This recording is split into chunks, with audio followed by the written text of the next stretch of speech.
ଶଙ୍ଖ ଭବନ ଦେଲା ବଡ଼ ସଂକେତ।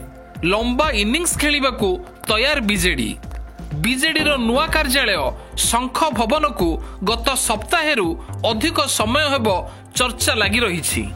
ଶଙ୍ଖ ଭବନକୁ ନେଇ ବିରୋଧୀ ବିଜେଡିକୁ ଟାର୍ଗେଟ କରି ଚାଲିଛନ୍ତି। ଭବ୍ୟ ଶଙ୍ଖ ଭବନରେ କେତେ ଟଙ୍କା ଖର୍ଚ୍ଚ ହୋଇଛି ତାହାକୁ ନେଇ ପ୍ରଶ୍ନ ଉଠାଉଛନ୍ତି। କିନ୍ତୁ ଏହି ଶଙ୍ଖ ଭବନ ନିର୍ମାଣ କରି ବିଜେଡି ଲମ୍ବା ଇନିଂସ ଖେଳିବାକୁ ପ୍ରସ୍ତୁତ ଥିବା ସଂକେତ ଦେଇଥିବା ଚର୍ଚ୍ଚା ହେଉଛି। କାରଣ ଶଙ୍ଖ ଭବନ ନିର୍ମାଣ ସହ ବିଜେଡି ନିଜର ଆତ୍ମବିଶ୍ୱାସ ଦେଖାଇଛି। 26 ବର୍ଷ ପୂର୍ବେ ଓଡ଼ିଶା ମାଟିରେ ଛୋଟିଆ ଚାରା ଭାବେ ଉଭା ହୋଇଥିବା ବିଜେଡି ଏହା ଭିତରେ ମହାଦ୍ରୁମ ପାଲଟିଗଲାଣି।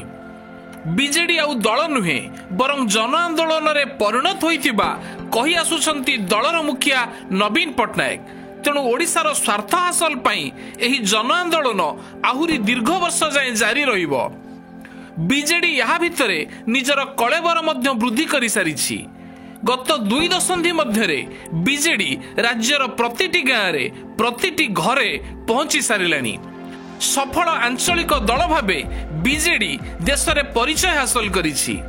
ବର୍ଷ ପରେ ବର୍ଷ ବିଜେଡି ପ୍ରତି ଓଡ଼ିଶାବାସୀଙ୍କ ବିଶ୍ୱାସ ବଢ଼ି ଚାଲିଛି।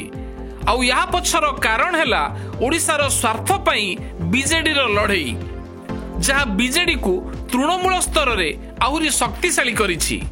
କେବଳ ଏତିକି ନୁହେଁ, ନବୀନଙ୍କ ଆଦର୍ଶ ଓ ବିଜେଡିର ବିଚାରଧାରାରେ ଯୁବଗୋଷ୍ଠୀ ଏବେ ବେଶ୍ ପ୍ରଭାବିତ, ଯେଉଁଥିପାଇଁ ଅଧିକରୁ ଅଧିକ ଯୁବକ ଓ ମହିଳାମାନେ ଓଡ଼ିଶା ପାଇଁ କିଛି କରି ଦେଖାଇବାର ଝୁଙ୍କ ନେଇ ଏବେ ବିଜେଡି ସହ ଯୋଡ଼ି ହେଉଛନ୍ତି।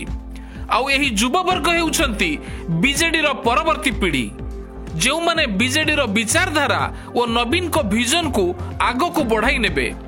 ତେଣୁ ନୂଆ ଯୁବପିଢ଼ିଙ୍କ ଆବଶ୍ୟକତାକୁ ଦୃଷ୍ଟିରେ ରଖି ଏହି ଶଙ୍ଖ ଭବନର ସୃଷ୍ଟି, ଅର୍ଥାତ୍ ଯୁବପିଢ଼ିଙ୍କୁ ମାର୍ଗ ଦେଖାଇବ ଏହି ଶଙ୍ଖ ଭବନ। ବିଜେଡି ଏବେ ଯୁବପିଢ଼ିଙ୍କୁ ପ୍ରମୋଟ କରୁଛି ଆଉ ଶଙ୍ଖ ଭବନର ନିର୍ମାଣ କରି ସଂକେତ ଦେଇଛି ଏ ଦଳର ଭବିଷ୍ୟତ ଏଇଠୁ ଆରମ୍ଭ ହେଲା। ଶଙ୍ଖ ଭବନ ଜରିଆରେ ବିଜେଡି ନିଜର ଭବିଷ୍ୟତକୁ ଆହୁରି ମଜବୁତ କରିଛି। ଏହା କେବଳ ବିଲ୍ଡିଂ ନୁହେଁ ବରଂ ହଜାର ହଜାର ଯୁବକଙ୍କ ପାଇଁ ବିଶ୍ୱାସର ନାଁ, ଯେଉଁମାନେ ନବୀନଙ୍କ ଉପରେ ବିଶ୍ୱାସ ରଖିଛନ୍ତି। ଓଡ଼ିଶାରେ ଆଗାମୀ ବର୍ଷଗୁଡ଼ିକରେ ମଧ୍ୟ ବିଜେଡି ସରକାର ଚାହୁଁଛନ୍ତି। ସେମାନଙ୍କ ମନରେ ଏହି ନବନିର୍ମିତ ଶଙ୍ଖ ଭବନ ବିଶ୍ୱାସ ଜନ୍ମାଇଛି ବୋଲି କୁହାଯାଉଛି। ଅର୍ଥାତ୍ ବିଜେଡି ନିଜକୁ ଯୁବବର୍ଗ ଓ ଶଙ୍ଖ ଭବନ ଜରିଆରେ ଆହୁରି ସଂଗଠିତ ଓ ଭରସାଯୋଗ୍ୟ ଭାବେ ଉଭା କରାଇବାରେ ସଫଳ ହେବ। କାରଣ ବିରୋଧୀ ଅନେକ ବାର ବିଜେଡିର ସ୍ଥାୟିତ୍ୱକୁ ନେଇ ପ୍ରଶ୍ନ କରିଛନ୍ତି, କିନ୍ତୁ ବିରୋଧୀଙ୍କ ସେହି ପ୍ରଶ୍ନର ଉତ୍ତର ହେଉଛି ଶଙ୍ଖ ଭବନ, ଯାହା ଆଗାମୀ ଅନେକ ଦଶନ୍ଧି ପର୍ଯ୍ୟନ୍ତ ଓଡ଼ିଶା ମାଟିରେ ଛିଡ଼ା ହୋଇ ରହିବ।